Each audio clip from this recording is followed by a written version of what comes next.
equations transformable to quadratic equations. So you can easily recognize if an equation is a quadratic or non-quadratic equation. There are equations that are not exactly quadratic but can generate quadratic equations. These are equations transformable to quadratic equations. So in this video, I will demonstrate to you on how to transform equations, including rational equations, to quadratic equations.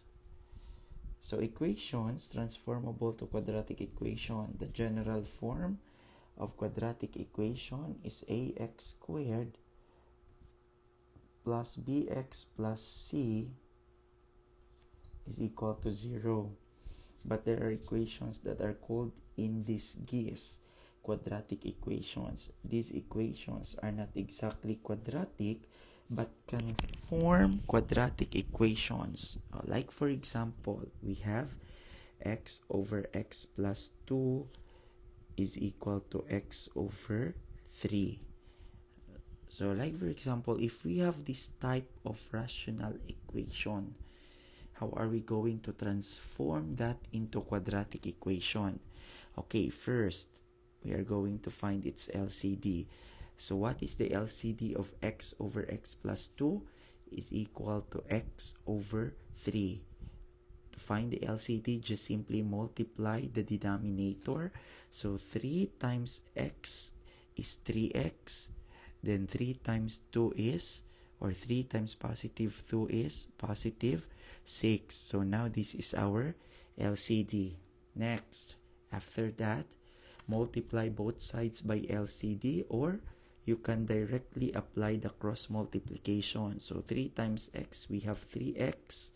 Then x times x is x squared. Then x times 2, so or 2 times x is positive 2x. Now, arrange and simplify. So we have x squared plus 2x minus 3x is equal to 0. Then x squared, so 2x minus 3x is negative, x equals 0. Now, we can say that it is quadratic. So it is quadratic equation. Okay. Next, let's try another example. How about this one? 3x over x plus 5 is equal to 2 over 4x.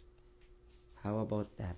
Okay, again, LCD, or the least common denominator. So multiply 4x times x plus 5. Ayan.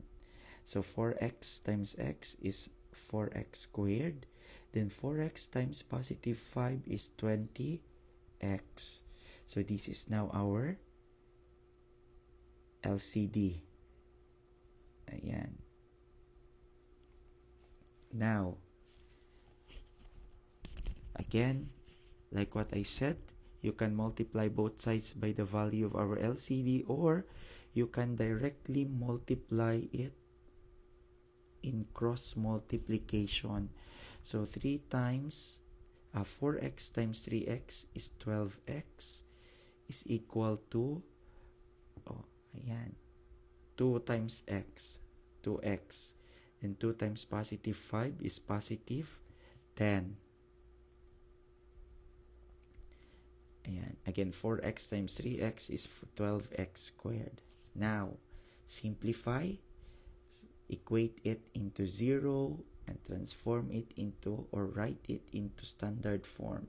So 12x squared minus 2x minus 10 is equal to 0.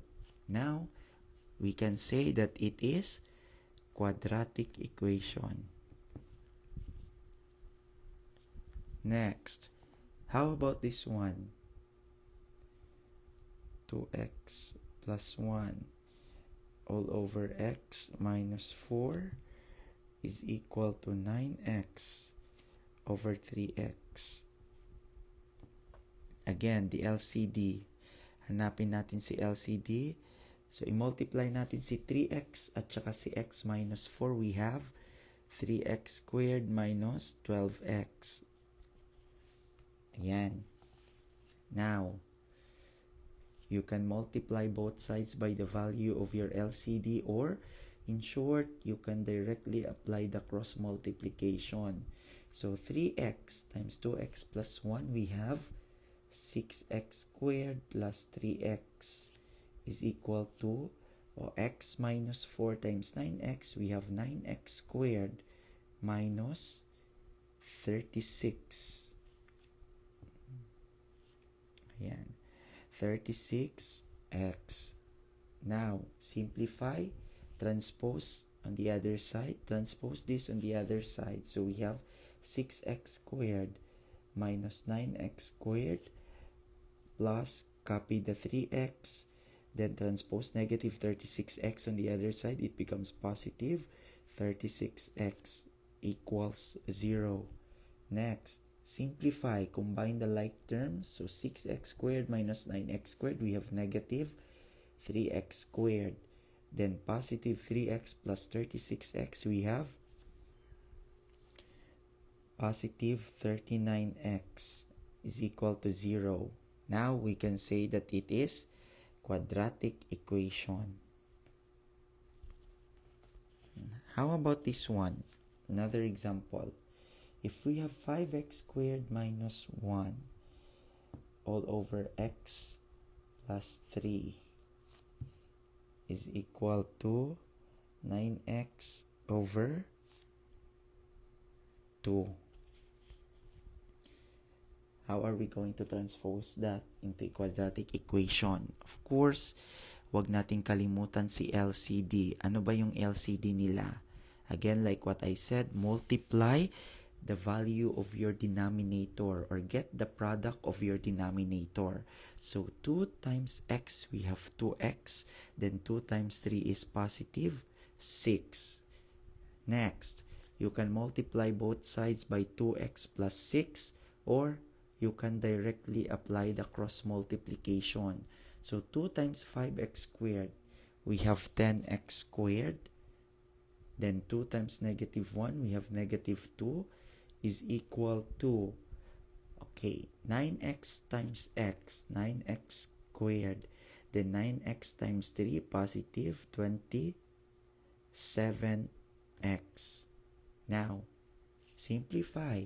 Transpose again this side or this term on the other side. So 10x squared positive 9x squared. When you transpose it on the other side, it becomes negative 9x squared. Then 27x. Transpose, it becomes negative 27x. Then copy the negative 2 and equate it into 0. Next, simplify again by combining the like terms. Here, as what you can see, they have the same exponent with the same variable. So 9x squared minus, or 10x squared minus 9x squared is, we can say that 1x squared or x squared minus 27x minus 2 is equal to 0. Okay, so now, we can say if it is quadratic or not.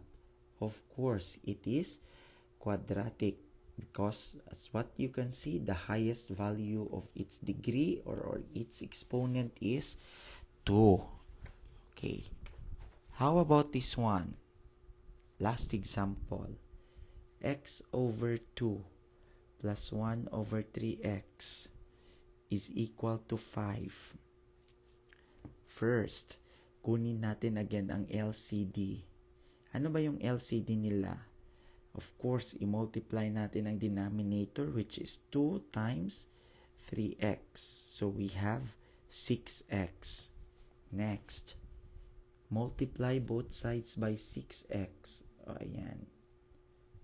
X over 2 plus 6x times 1 over 3x is equal to 5 times 6x.